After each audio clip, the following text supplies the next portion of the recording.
And the reality is no one's really acknowledging that we've signed a contract. Like, people are saying, oh, the fight could fall through. It can't fall through. It can't, unless Seller and Saudi want to breach the contract and not stage a fight they've signed to stage, which wouldn't happen either. Doesn't look like they're going to sign the fight, and it doesn't look like it's going to happen. All because Eddie Hearn and that want more money. They've already had that much money off of Turkey in the last few years, Eddie and AJ, yeah? They've had boxing deals, they've had darts deals, they've had snooker deals. They've had... Well, I think people, listen, again, this fight should have happened 10 years ago, 8 years ago, 6, 7, 5 years ago. It didn't. It's happening now because Turkey's putting his hand in his pocket. So he's decided to give the public what they want, and the public is saying, well, now you're giving us what you want. We want it our way. And we should be grateful the fight actually happened. Well, I can't really comment on Eddie Hearn and Anthony Joshua, what they're doing. All I can comment on our side is we've done everything we can to make this happen in England. We've tried and tried and tried. Now it's, looks like it's going to go abroad. So, Tyson Fury just wants... Can you imagine the build up to this fight? The amount of media attention this fight's going to get worldwide. It's going to be frightening, it really is. And I don't think he's got the capability now to be able to deal with that kind of pressure. I don't see that in AJ anymore. As you were kind of saying with Eddie and calling him a dickhead at times, which I thought was a bit unkind, especially as you were getting a delivery of food while you were interviewing him. It was a brilliant interview, I hasten to add. It's a very weird interview with you abusing each other, him trying to run off and you calling him a dickhead. I didn't call him a dickhead. I didn't say dick. Eddie Hearn fires back after Tyson Fury accuses him of holding up the AJ fight. Eddie Hearn openly ridicules Tyson Fury here, portraying him as someone who constantly talks but contributes nothing believable to the discussion. His message is direct.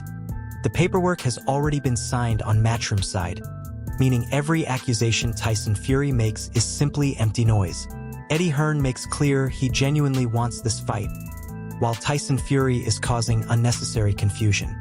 It's so mentally destroying to try and explain to people who, like, I don't want to be disrespectful to people's intelligence, but it's like you're listening to a geezer on an elliptical trainer, or whatever those cross trainers are called, right? Who, let's be honest, doesn't really have the best track record in terms of Instagram posts and not telling porcupines.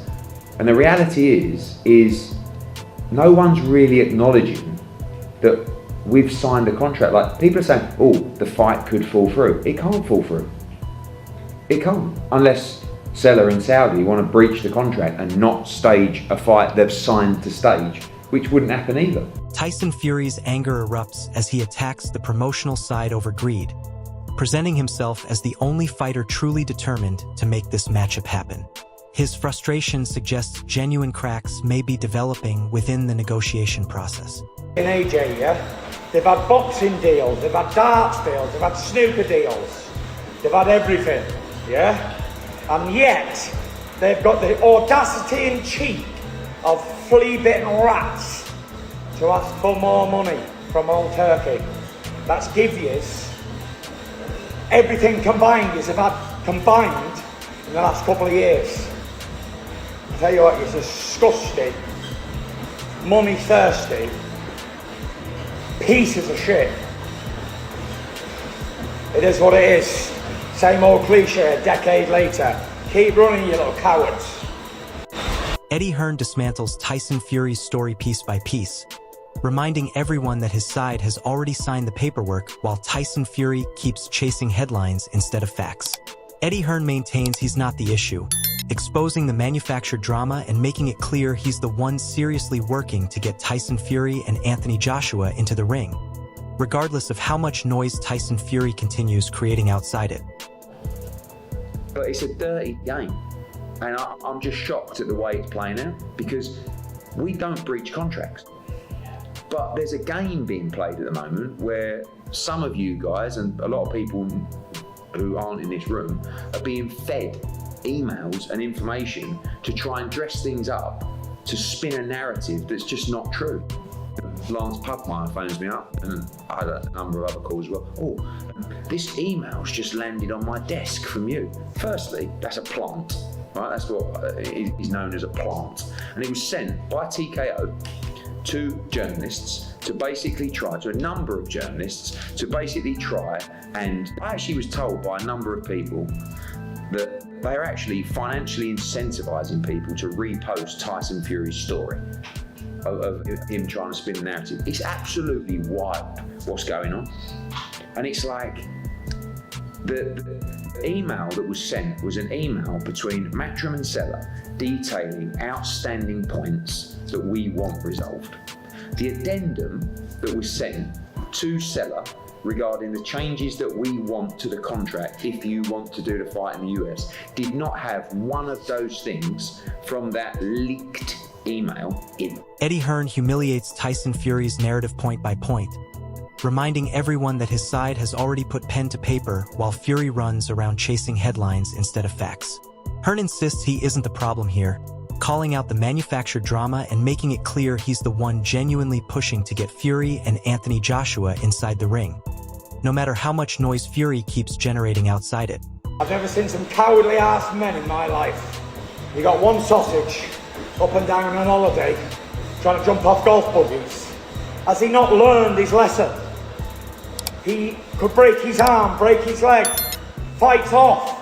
Don't even give a fuck about the fight. You pieces of shit, cowards. I've bent over backwards to make this fight happen.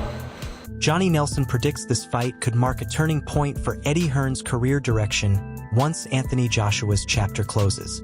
His remarks suggest boxing insiders already sense change coming at Matchroom regardless of the outcome. If you want to do that, I'm not doing you no favours, because personally I think, once AJ's finished, Eddie will move into another realm of his life, of what he's deciding to do. That's what I personally think. So he can create as many enemies as he wants at this point. He can say what he wants at this point, because after this fight, I think the landscape will change in regards to Matchroom's head honcho. Spencer Brown insists Tyson Fury's team has exhausted every option to stage the fight domestically, shifting blame toward external obstacles rather than his own camp. The comment reframes delays as circumstantial rather than deliberate sabotage. Tyson Fury just wants to fight. He just wants to fight, wants to get on with it, get into camp, do what we've got to do, and, let the best man win. Duke McKenzie voices genuine concern for Anthony Joshua's mental state, suggesting personal struggles may run deeper than fans realize. His remarks add an emotional layer to a build-up otherwise dominated by promotional arguments and financial disputes. I wish Anthony Joshua would still retire even now. I think he's in a dark place, on a personal level. Don't know if he's ever going to come out of this place that he's in, the hole that he's in. Not his fault, but it is what it is. I don't know that this fight isn't going to give. Let's just say Fury goes out there and Gareth A. Davies challenges the narrative directly, forcing Eddie Hearn to clarify whether the leaked documents reflect genuine business housekeeping or a deliberate power move. The exchange highlights how perception has become just as important as the actual contract terms in this saga. Every email, every accusation, gets dissected publicly before either side confirms anything official. Well, if that's how you read it, these are about reading. Your truth, my truth, and the truth. It's how you read it. You could read this as Eddie Hearn's trying to square the whole book and get everything paid up to date and get everything signed off, and as you would with trying to square off your accounts in your company and your invoicing and your payments up to date. Yeah. If he is owed money, he's owed money. So he's saying, whether it's related or not, I don't know myself whether it's related or not to the deal with Fury Joshua, but it looks like. And while we're at it, can we sort these things out, please? He's claiming it's got nothing to do, and it may not. Teddy Atlas breaks down the physical mismatch with his trademark bluntness, respecting the sheer size and power on display while pointing out clear technical vulnerabilities. His analysis strips away the promotional drama and focuses purely on fight mechanics, reminding viewers why boxing purists still value his opinion above the noise surrounding contracts and accusations. But he's a game guy. He's big as hell. He's a mountain of a man. He can, like I said, he can bang. Yeah, he's a bit slow on his feet and he's a bit in front of you. Tyson Fury is definitely the guy who can box. He's definitely the guy who's got more dimensions, more choices, right? It's good. John Fury frames Anthony Joshua's comeback in blunt, fatherly terms, acknowledging the pressure his son's opponent carries into a fight loaded with narrative weight. His perspective as both a former fighter and a father gives unusual insight into how confidence and setbacks shape a heavyweight's mindset heading into a career-defining night. Rather than trash talk, this moment leans into respect for the opponent's resilience, a rare tone shift from a man usually known for combustible outbursts, and it adds unexpected emotional depth to the broader Fury-Joshua build-up narrative. About the addendum, which Eddie Hearn referred to quite a few times. Yeah, an addendum is just a change and an addition to a contract. Right, which but it was a lot affects of recent. There was, yeah, Eddie Hearn wanted to come on yesterday, right? Late last night. To clarify a lot of the comments, which was referring to Lance Pagmire, his article on Boxing Scene. I've read it. I've read it. It was a very straightforward article. Yeah, he wasn't kind of going at Lance over it. He said, like, fair enough to Lance. The Rick Glazer situation is completely different. Obviously, what Rick Glazer and Eddie Hearn got into late last night. I haven't seen that. Okay. So John Fury reflects with surprising nostalgia, admitting this fight arrives years too late to carry the weight it once could have. His honesty cuts through typical promotional hype, acknowledging both fighters have declined from their peak versions while still respecting the magnitude of what almost happened years earlier. This rare moment of vulnerability from a notoriously fiery figure adds context to why some fans view this matchup with mixed emotions rather than pure excitement, blending nostalgia with the reality that timing in boxing rarely favors either side. Sometimes miss each other on a very rare occasion, and these two have, but it's gone now. It's gone. Both men have not got what they used to have. And 6 years ago it would have been the fight of the century. Already said that, and I was the one gunning for it. But Frank Warren offers a promoter's eye view of Tyson Fury's condition, praising his physical shape while stressing the mental sharpness needed against a genuinely dangerous puncher. His comments highlight the respect within boxing circles for opponents with devastating knockout numbers, reminding fans that despite all the promotional chaos, a real and dangerous fight awaits inside the ropes. Warren's assessment carries extra weight given his decades of experience evaluating fighters, and it reinforces that beneath the contract disputes and public arguments, this remains a genuinely competitive heavyweight matchup worth taking seriously. Tyson's looking in magnificent shape, best I've seen him in, to be quite honest, for a long time, and more importantly, mentally he's in a good place. And this is a big fight. He's in with a very, very experienced fighter who's a big man, big puncher. I think he's got a 90% knockout ratio. He's knocked out 17 of his opponents in the first round.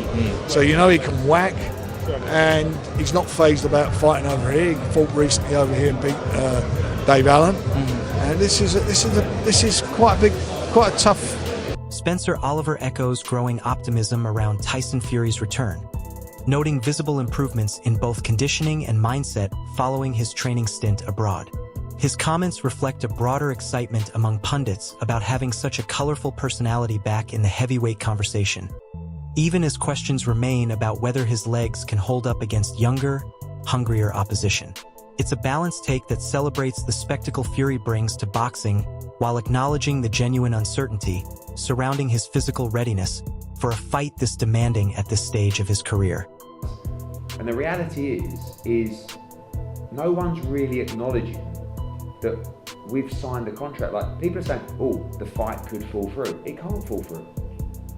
It can't. Unless Seller in Saudi want to breach the contract and not stage a fight they've signed to stage, which wouldn't happen either. Tyson Fury locks in on the mission ahead, brushing off outside opinions about Anthony Joshua's mindset and insisting his sole focus is performance inside the ring.